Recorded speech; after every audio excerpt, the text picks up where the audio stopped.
Bienvenue à ce webinaire intitulé Les clés de la communication dans le couple. Mon nom est Gérard Mallet, collègue de Claire Reid et d'Hélène Pro. Dans ce webinaire synthèse, nous nous adressons plus spécifiquement aux couples qui désirent nourrir leur relation et évoluer à deux. Nos objectifs pour ce webinaire synthèse sont d'aborder le lien amoureux avec une vision nouvelle, celle des nouveaux couples. Cette approche permet de comprendre les mécanismes inconscients actifs dans la dynamique entre partenaires. Dans ce webinaire, nous allons développer ces modes de fonctionnement relationnel qui expliquent les différences fondamentales entre les partenaires et leurs répercussions sur la vitalité du lien.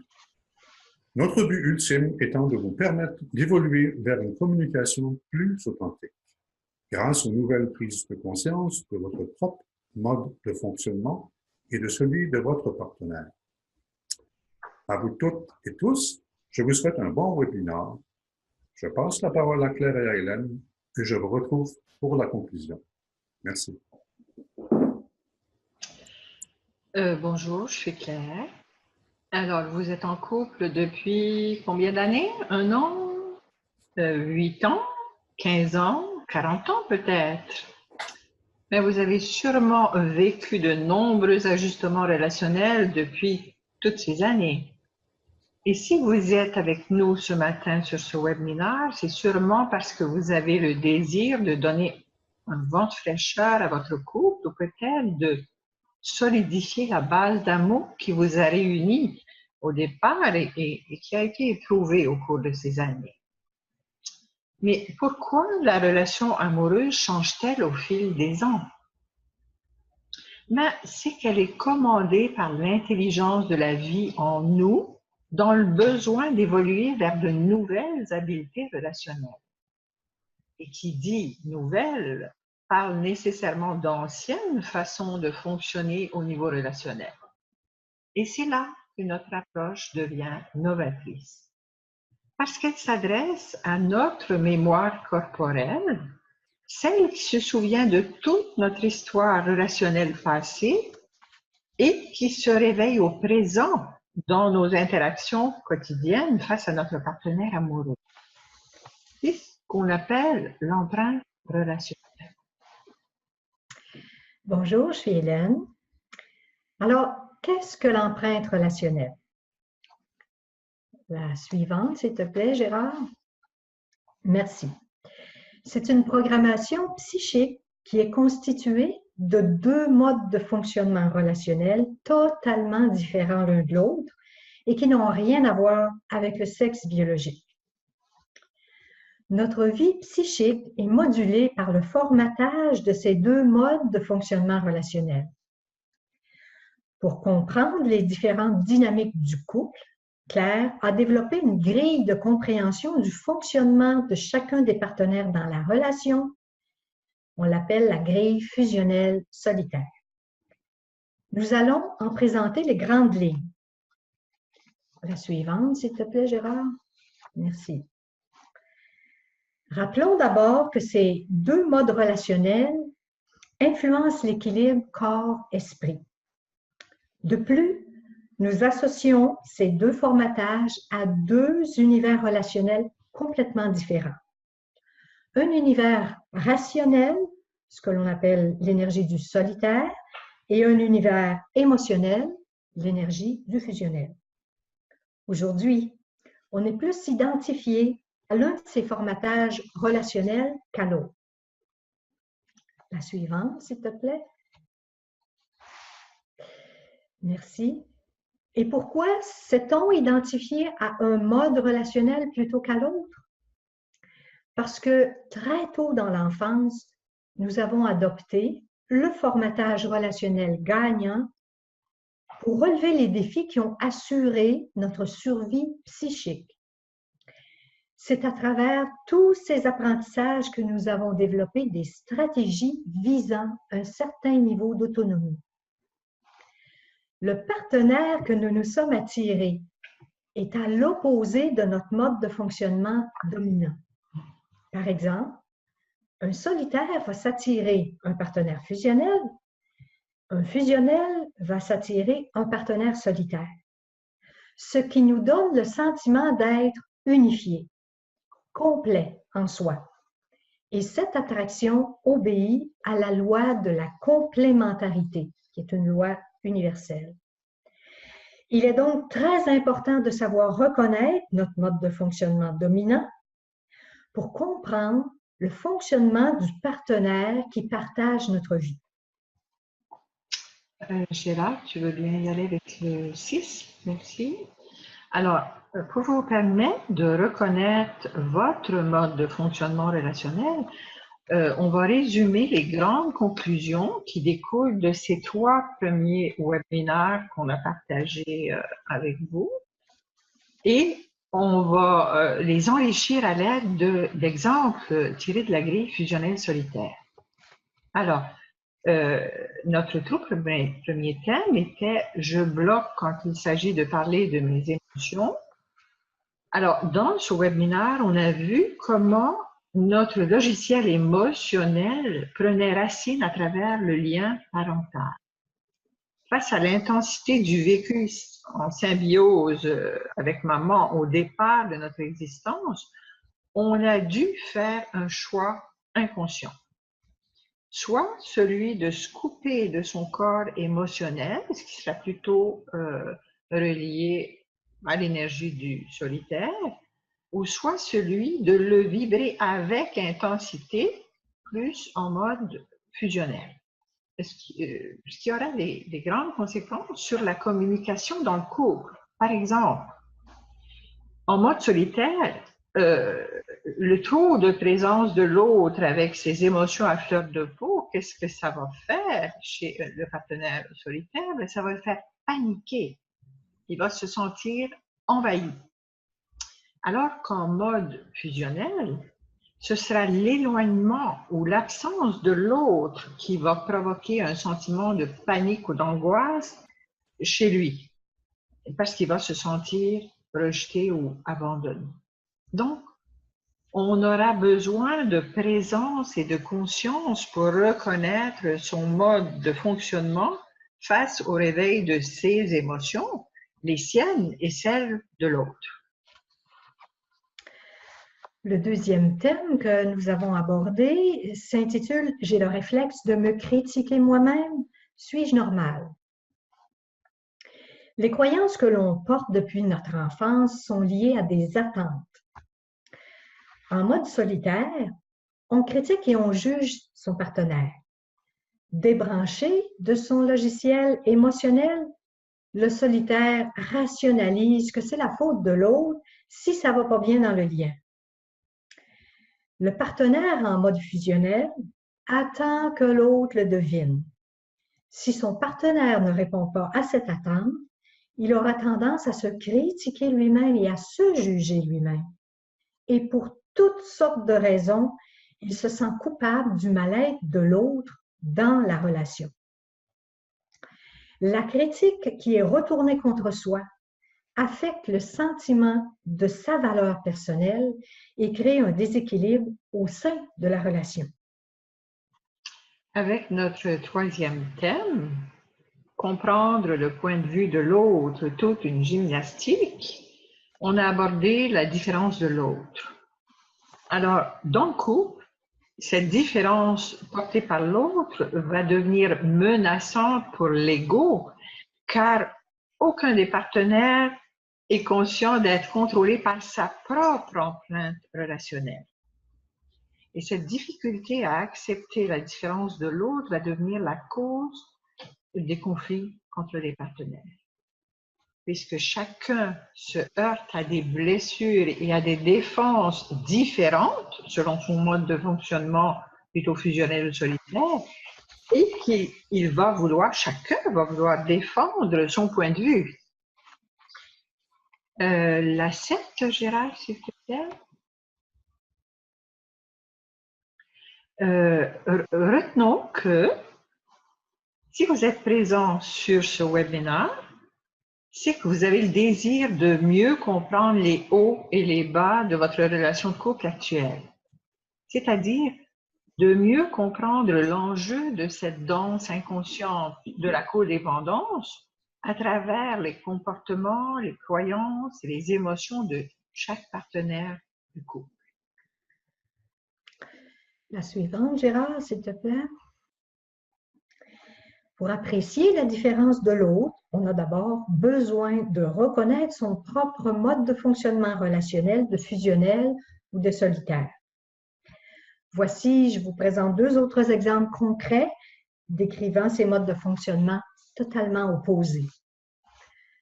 Le partenaire en mode solitaire a figé, lui, dans son esprit, une lecture de son partenaire fusionnel. Il dit souvent « Je ne te connais pas, pas besoin de savoir ce que tu penses. » Il sait pour l'autre et il croit que l'autre est pareil à lui. Alors qu'en mode fusionnel, le partenaire demande à l'autre de penser pour lui parce qu'il a de la peine à démêler les besoins, ses propres besoins, de ceux de son partenaire solitaire. En résumé, le fusionnel s'adapte au savoir-faire du solitaire et il n'ose pas la nouveauté. Alors que le solitaire, lui, excelle pour relever des défis extérieurs et il demeure en contrôle du lien dans le lien affectif. Alors, à la suite de tous ces exemples, voici la question thème sur laquelle on vous invite à venir poser vos questions et vos commentaires dans la ligne ouverte qui va suivre cet enregistrement. Alors, on vous invite aussi à surveiller nos communiqués pour savoir comment y participer. Alors, je vous la répète, cette question thème qui est à l'écran présentement pour vous, à partir de votre expérience de vie de couple, vous reconnaissez-vous dans l'un de ces modes de fonctionnement que l'on vient de décrire avec plusieurs exemples? On avait déjà un commentaire ici d'une participante qui voulait pas, qui pouvait pas déjà être à l'écran avec nous présentement et je vous lis ce qu'elle m'a envoyé hier soir. Bon, on va dire qu'elle s'appelle Nicole. Ça n'a pas d'importance son nom, mais c'est elle qui écrit « Oui, je me reconnais dans le mode solitaire, toujours prête à prendre la fuite lorsque j'ai des situations conflictuelles, car dans mon esprit, c'est « J'ai toujours été autonome, alors je peux vivre seule au lieu de vivre avec des conflits. » À chaque reproche, elle a mis des guillemets, là, à reproche, car je prenais tout pour un reproche, je me braquais dans mon travail ou je m'évadais en faisant du sport. Je n'avais pas de place à la vraie écoute car j'étais toujours sur un mode défensif. Je devais défendre le fait que j'avais un travail exigeant et que je n'avais pas de place pour l'autre. Trop occupée à nourrir mon travail qui était ma priorité, car au travail, j'excelle, je suis performante, je réussis. Je ne laisse pas de place à l'intimité, car c'était de l'inconnu que l'autre voit la personne faible qui a ses craintes, ses défauts et ses failles. Non, merci. Ben voilà un beau portrait d'un fonctionnement de solitaire.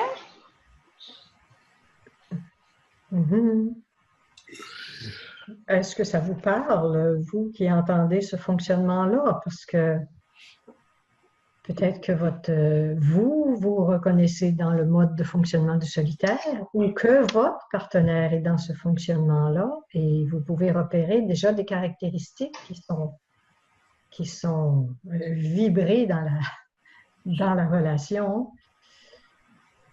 On est intéressé encore là de vous entendre par chat ou en levant la main.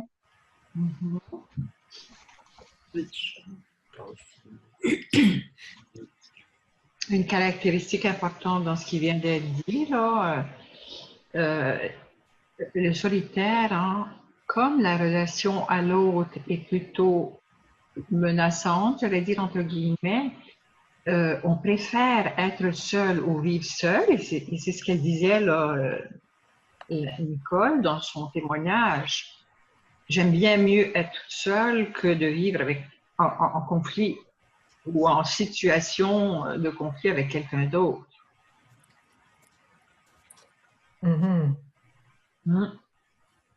Et on peut dire que si on fait un peu un aparté par rapport au mode de fonctionnement fusionnel, c'est tout à fait l'inverse. C'est-à-dire qu'il y a besoin de la présence de l'autre pour se sentir sécurisé, sentir qu'on est en possession de ses moyens, et c'est complètement là, complètement l'opposé du solitaire. Alors j'ai un commentaire, c'est « Oui, moi, je me reconnais comme fusionnel et je reconnais mon conjoint comme solitaire. » Oui, merci. Déjà, il y a cette capacité avec la grille fusionnelle solitaire de reconnaître ce qui se passe en soi, qui est vraiment le premier pas du changement.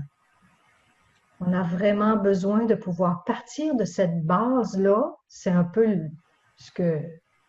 l'originalité de la grille fusionnelle solitaire, de pouvoir avoir ce recul sur la manière dont on se perçoit dans le comportement, à travers ses ressentis, notre façon d'agir, pour être en mesure de repérer notre dominance relationnelle. Si je ne peux pas me reconnaître par rapport à ce qui se passe en moi, ben, ça va être difficile d'imaginer un possible changement. Je vais continuer à répéter les mêmes expériences souffrantes. Donc, est-ce qu'il y a d'autres personnes actuellement qui peuvent relever, je dirais, des grandes caractéristiques, soit de se sentir dans le mode fusionnel ou dans le mode solitaire, peut-être avant qu'on avance un petit peu plus loin? Oui, je suis présente, je suis Lise. Lise. Oui. Lise. Allô? Est-ce que c'est Lise qui voulait poser une question ou me faire un commentaire? Ou c'est moi qui ai écrit que je me reconnaissais comme fusionnelle, vraiment, là. Oui. Ce que Claire a partagé comme histoire, l'histoire de Nicole, je crois. Là. Oui. Je reconnais mon conjoint et je me reconnais là, dans ce profil-là, là, vraiment. La fusionnelle là, qui comprend, qui s'ajuste, puis le solitaire ben, qui a ses idées là, bien ferme, là, qui pour lui, là, ce qu'il pense, c'est comme ça que ça doit aller, là, que ça doit fonctionner. Donc, c'est intéressant de voir d'une façon plus définie là, les profils de chacun. Lise, est-ce qu'il y a une question qui me vient? Est-ce qu'il y a des espaces où c'est que tu reconnais ton partenaire dans l'autre polarité? Maintenant, oui, je dirais, ça fait longtemps qu'on est ensemble. C'est intéressant de voir là, qu'il y a comme une bascule dépendant des situations où on est. C'est comme moi, parfois, je me sens plus solitaire, puis lui, je le sens dans son fusionnel. Mais peut-être qu'on pourrait revenir à la base là, avant de parler de la bascule. Par rapport à la critique qu'on avait traitée dans le deuxième webinaire. Hein, les solitaires, ils ont le réflexe de rendre l'autre responsable de ce qui ne va pas pour eux ou de ce qui ne va pas tout court là, dans la relation. Là. Alors que quand on est plutôt en mode fusionnel, ben, c'est soi-même qu'on accuse. C'est-à-dire qu'on se rend responsable de ce qui ne va pas, on se critique, on juge, comme Hélène disait tout à l'heure, on est porté à se dévaloriser. Et ce que Lise vient de dire, on est porté à s'ajuster à l'autre plutôt que de donner son opinion, son avis, sa vérité à soi. On va plutôt privilégier celle de l'autre parce qu'on sait que l'autre est touché là-dessus, là, plus fragilisé là-dessus, l'autre ou le solitaire. Plus en mode réaction. Oui, plus en mode réaction. Parce qu'au départ, on est chacun dans nos modes dominants à réagir au mode de l'autre. et s'ajuster en fonction de nos défenses. Les défenses du solitaire, ben c'est ça, c'est pointer vers l'autre, lui dire que c'est la faute de l'autre, plutôt que d'être capable d'aller pour identifier ce qui se passe. Quand on est coupé de ses émotions, c'est compliqué déjà d'accepter de se regarder. On va voir ça plus tard. L'orgueil, quand on pense, un petit peu ce que je disais tout à l'heure, définir la vérité, ben, accepter de se remettre en cause ou en question, c'est plus compliqué. Alors que dans le fusionnel, c'est exactement l'opposé pour un rien du tout. On commence à se remettre en question. C'est notre réflexe de survie, ça. Réaction de base, si on veut. Qui est pas mieux que celle du solitaire, au fond. C'est deux mécanismes de défense. C'est deux façons différentes de gérer des intensités émotionnelles qu'on ne sait pas comment gérer au fin fond de façon plus créative. Ben moi, je dirais, Claire, Hélène et Gérard, ma façon de fonctionner, c'était de m'abstenir puis de composer avec le fait qu'il était là, au présent. Là. Oui. Je confrontais pas, là, dans le sens que, bon, il y avait comme rien à faire. Je peux pas dire que je me remettais en question parce qu'au fin fond de moi, c'est comme si j'avais des bonnes raisons de penser ce que je pensais, mais il y avait comme rien à faire dans le sens que je devais m'ajuster.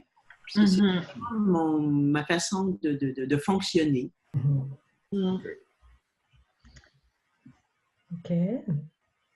Est-ce qu'il y a d'autres partages qui peuvent se faire autour de la reconnaissance du fonctionnement du solitaire ou du fusionnel dans des grandes caractéristiques, oui, qui pourraient être observées aujourd'hui suite à ce qu'on est en train d'élaborer? Moi, je voudrais partager quelque chose. Je trouve, j'étais très surprise de me reconnaître comme fondamentalement fusionnelle, mais en fait, je constate que de base, finalement, je suis fusionnelle, mais que je me suis réfugiée dans une croyance solitaire et des fois, j'ai des réactions de solitaire. Donc, je trouve que c'est difficile, cette bascule entre solitaire, fusionnel, selon les circonstances. Et quand je crois être l'un, ben je suis l'autre. Donc, c'est très difficile, ce jeu, peut-être de l'ego, justement, pour semer un peu la pagaille là-dedans, de retrouver là où je suis et d'identifier dans lequel je suis pour pouvoir avoir plus de recul et de distance. Merci de ton commentaire. Un repère pour identifier ce qui se passe. Quand on vit un conflit, c'est le signal qu'on est en train de tomber dans l'autre polarité. Alors, si je suis plutôt en dominance fusionnelle, sitôt que je sens que l'autre n'est pas disponible, que l'autre ne m'entend pas, que je me sens plus pas reconnue, pas me sens rejetée, et j'ai tendance à me retirer, un petit peu ce que Lise disait tout à l'heure, à me fermer, à me refermer au plan émotionnel, parce que le fusionnel est tout grand ouvert, hein, à vibrer. C'est ce qui nous rassure d'être dans cette ouverture-là vibrante. Alors, quand je commence à sentir que l'autre n'est pas disponible selon mes besoins immédiats à moi, je change de polarité. Je bascule. Et c'est une façon je tombe dans l'exemple que tu donnes, là, je tombe dans la solitaire. Donc, je me referme et je me distance, qui est le mode de fonctionnement du solitaire, pour, j'allais dire, j'en veux à l'autre. Bon, au départ, peut-être que j'en voudrais pas à l'autre. Je me questionne sur pourquoi je suis en train de vivre ça. Est-ce que j'ai dit ce qu'il fallait dire? Est-ce que il y a quelque chose que j'ai pas fait parfaitement pour que l'autre réagisse de cette façon-là? Donc, je me questionne sur mon propre comportement avant d'en vouloir à l'autre. Mais il y a toujours un petit fond où quand je suis dans ma solitaire de bascule, ou j'en voudrais à l'autre d'avoir créé cette perturbation dans le lien. Parce que comme fusionnel, les conflits, ça me fait peur. Là. J'ai le sentiment de perdre la connexion avec l'autre, le lien fusionnel. Donc, je ne suis pas à l'aise du tout dans un espace conflictuel. Est-ce que ça...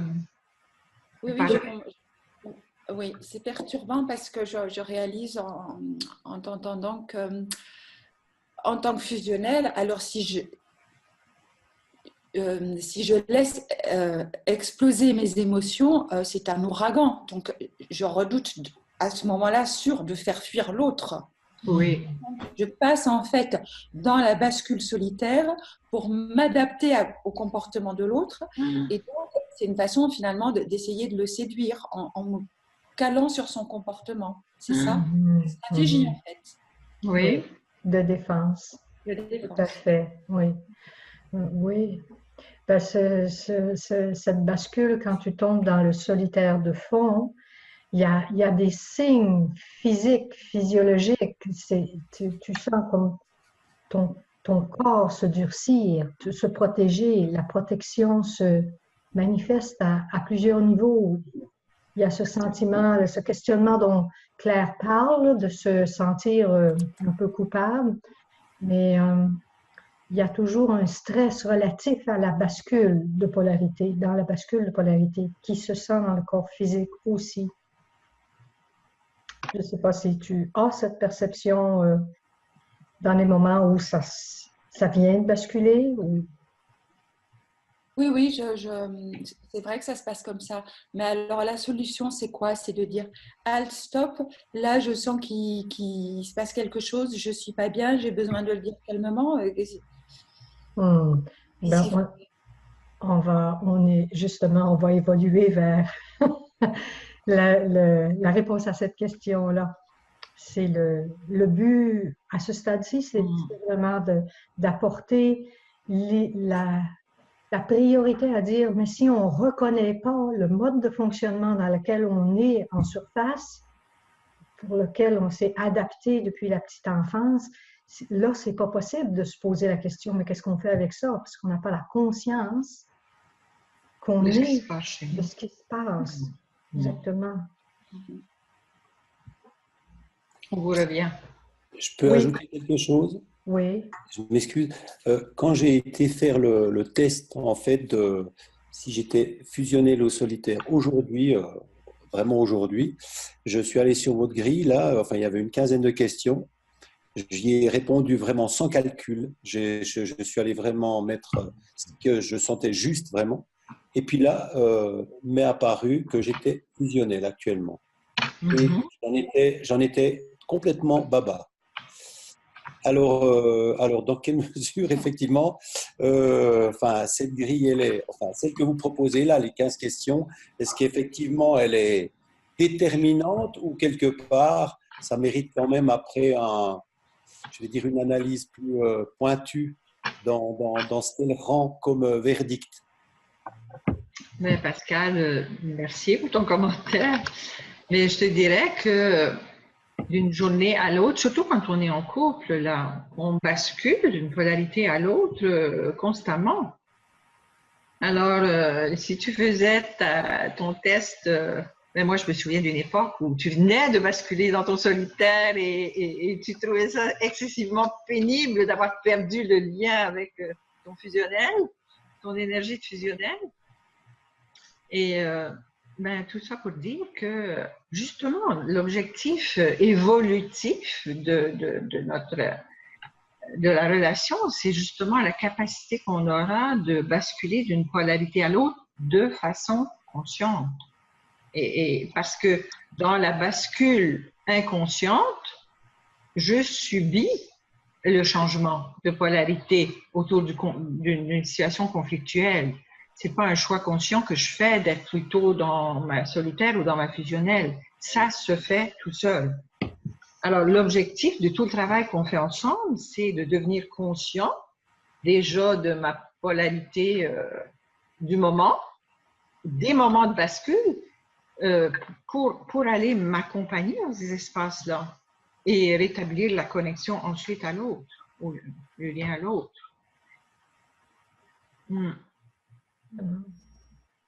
Alors, je te suggérais, Pascal, de refaire le test la semaine prochaine, une autre journée, et de jouer avec ça. Ok, merci. Exactement. Bien, je crois que Claire a bien résumé que pour sortir du carrousel des réactions inconscientes, bien, on vous propose d'utiliser vos expériences de vie, de couple, pour mieux comprendre pourquoi la relation bloque autour du même genre de conflit quand il se présente un conflit. Justement, dans la compréhension que s'il y a conflit, il y a des réactions et on est en train de basculer dans notre polarité inconsciente. Comme on entend, on a les deux modes de fonctionnement en soi, et fusionnel et solitaire. Et le savoir, à ce stade-ci, est déjà une reprise de pouvoir, de liberté, pour être capable de choisir un autre programme. Reconnaître ce qui se passe en moi est le premier pas du changement. Si je ne peux pas reconnaître ce qui se passe en moi, il me sera difficile d'imaginer un possible changement. Et je continuerai à répéter les mêmes expériences souffrantes. Pour sortir du carrousel de ces réactions inconscientes, on vous propose d'utiliser vos expériences de vie en couple pour mieux comprendre pourquoi votre relation bloque autour du même genre de conflit. Avant que la flamme de l'amour ne s'éteigne un jour, par manque de reconnaissance de son mode de fonctionnement. Notez bien qu'on possède les deux modes de fonctionnement en soi, fusionnel et solitaire. Le savoir est déjà une reprise de pouvoir sur sa liberté de choisir un autre programme que celui de la survie. Et le suivant, Gérard, s'il te plaît. Alors, l'opportunité évolutive de la relation amoureuse, c'est justement qu'elle nous permet d'explorer plus à fond les deux polarités. Ces deux polarités, celle qui nous est la plus familière, parce qu'elle est consciente, et souvent on dit « je suis fait comme ça », et notre autre polarité encore inconsciente, celle qui nous sera révélée à travers notre partenaire amoureux. À cette nouvelle polarité nous est précieuse car elle porte notre potentiel à naître. Et d'apprendre sur soi à partir de cette partie inconsciente nous permet ensuite de pouvoir la relier à notre polarité consciente dans un lien d'amour avec soi. La suivante, Gérard? Voilà. Alors, sur cette photo, si on revient au territoire de la connexion avec soi, aller refaire la connexion avec la partie de soi inconsciente, c'est difficile parce que le territoire est tellement neuf qu'on ne sait pas comment s'y accompagner. Quand la connexion intérieure avec soi n'est pas établie, on vit alors une relation de codépendance avec l'autre, c'est-à-dire qu'il y a un fusionnel qui s'accroche à l'autre dehors et l'autre, le solitaire, qui cherche à contrôler son partenaire. Et c'est au cœur de cette dynamique de codépendance que se vivra la bascule des polarités inconscientes pour les deux partenaires. Et si on reprend la photo qui est là, sur le script 12, on a un très bel exemple au niveau de l'attraction. On voit qu'en surface, au niveau conscient, il y a un partenaire qui s'en attire un autre. Disons que le fusionnel va aller s'attirer un solitaire au niveau conscient.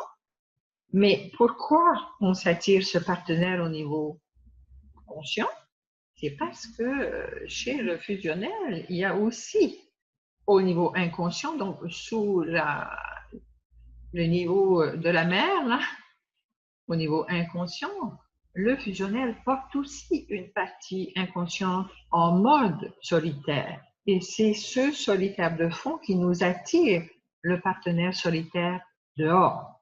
Alors, c'est excessivement important d'être capable de prendre conscience, de reconnaître cette dynamique déjà de bascule de polarité au niveau de l'attraction même. C'est rassurant de savoir que tous les couples fonctionnent de la même façon. Son schéma de base, là, qui est celui où chaque partenaire va répéter sa propre empreinte relationnelle et va entrer en résonance avec celle de l'autre. C'est sûr qu'au niveau de l'attraction, la résonance est plaisante.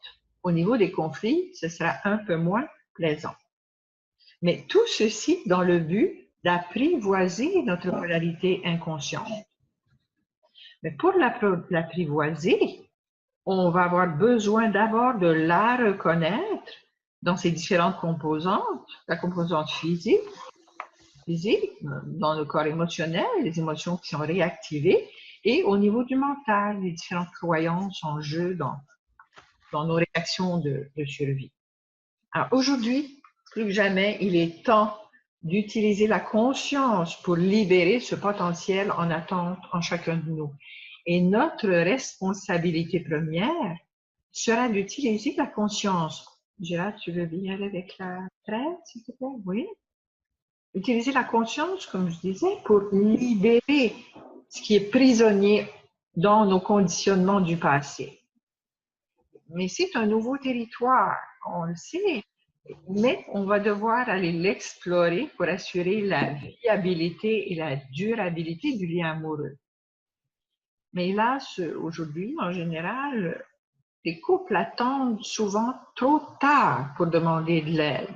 Alors, quand ils arrivent en thérapie, le rapport de force entre les partenaires a tellement été exacerbé qu'ils arrivent à un point critique qui souvent va mener à la rupture du lien. Alors, c'est capital comme enjeu parce que par manque de connaissance de ces notions de base, aujourd'hui, un couple sur deux au Canada se sépare. Et c'est sûrement la même chose en statistique au niveau de l'Europe. La suivante, Gérard, s'il te plaît. Merci.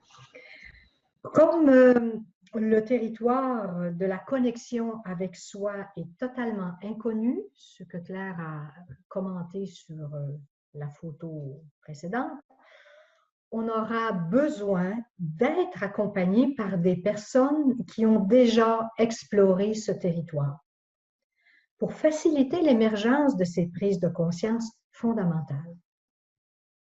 Nous vous accompagnons concrètement de quelle manière? Nous avons créé sur le web des parcours personnalisés composés de contenus théoriques et des exercices associés. Vous y avez accès dans le confort de votre foyer, à l'heure qui vous convient et à votre rythme. Et nous sommes présents au cours de votre cheminement pour répondre à vos questions en présence de d'autres personnes qui sont en train de faire la même démarche que vous. Qu'est-ce qui nous a motivés à créer cette formule? Parce que nous savons que la relation est complexe. Nous le vivons en soins tous les jours avec les couples en crise.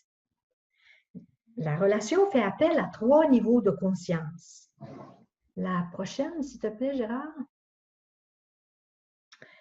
Donc, un niveau de conscience qui s'adresse au mental, l'autre à l'univers émotionnel et le troisième à l'action. De là sa complexité.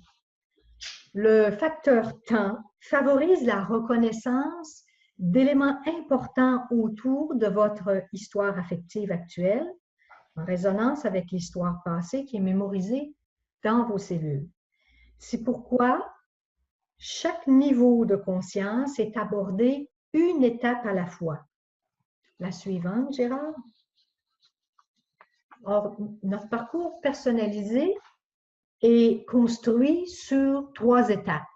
L'étape reconnaître qui s'adresse au mental, l'étape ressentir qui fait appel à votre univers émotionnel et l'étape de l'agir concerne votre capacité de faire des nouveaux choix conscients.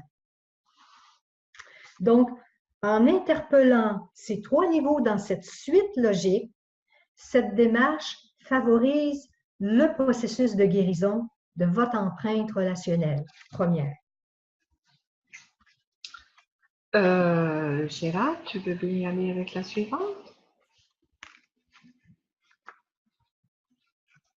La 18, Gérard, s'il te plaît. Soulignons tout d'abord l'importance de l'étape reconnaître. Alors, c'est une étape vraiment indispensable de s'adresser au mental. Pourquoi? Parce que notre mental a besoin de comprendre pour consentir à évoluer. Comprendre, ça rassure l'ego, ce qui permet l'ouverture au changement. Et de plus, la 19, s'il te plaît, Gérard, reconnaître toutes les prises de conscience qu'on aura développées au cours de l'étape reconnaître vont nous servir de levier pour approfondir le terrain de l'étape du ressentir et de l'agir.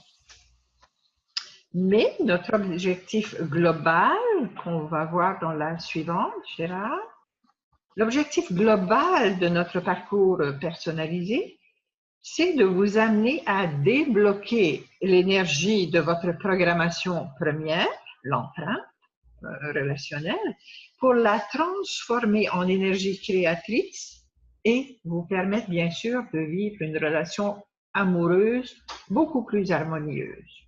Et nos contenus sont conçus pour vous offrir une avancée graduelle et sécurisante visant à développer vos nouvelles habiletés relationnelles. Pour développer vos nouvelles habiletés relationnelles, vous n'êtes pas seul sur le chemin. Un encadrement par l'équipe Les Nouveaux Couples se fait à partir de webinaires réguliers, en direct, où vous pouvez adresser vos questions-réponses. Donc, c'est un espace d'écoute et de feedback de notre part. Vous avez aussi l'autre PowerPoint, s'il te plaît, Gérard. Un espace de parole, c'est-à-dire à travers le forum. C'est un espace qui est réservé aux participants de la même étape que vous pour créer une communauté dans laquelle vous pourrez vous donner du support entre pairs. Vous avez aussi accès à un groupe fermé Facebook.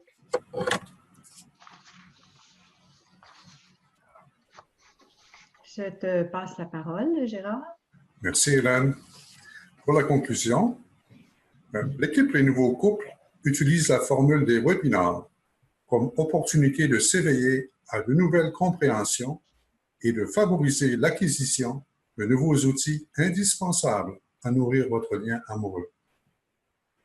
Pour que celui-ci puisse se vivre avec un maximum de plaisir à grandir et à évoluer avec la richesse de la découverte de l'autre dans sa différence. Au plaisir de vous retrouver sur le parcours personnalisé pour approfondir l'étape reconnaître, qui est la première étape du changement. Allez sur notre site nouveaucouple.com sous l'onglet boutique et vous y inscrire. Pour terminer, depuis près de 40 ans, nous sommes témoins de la transformation de nombreuses personnes, seules ou en couple, qui ont bénéficié des outils que nous vous proposons aujourd'hui. Nous vous remercions de votre intérêt et si vous avez apprécié la qualité de ce webinaire aujourd'hui, merci d'en parler à vos amis, de partager l'information sur votre page Facebook ou de nous faire parvenir vos commentaires à info-nouveaucouple.com. Au plaisir de vous revoir et à bientôt. Merci. À bientôt. À bientôt.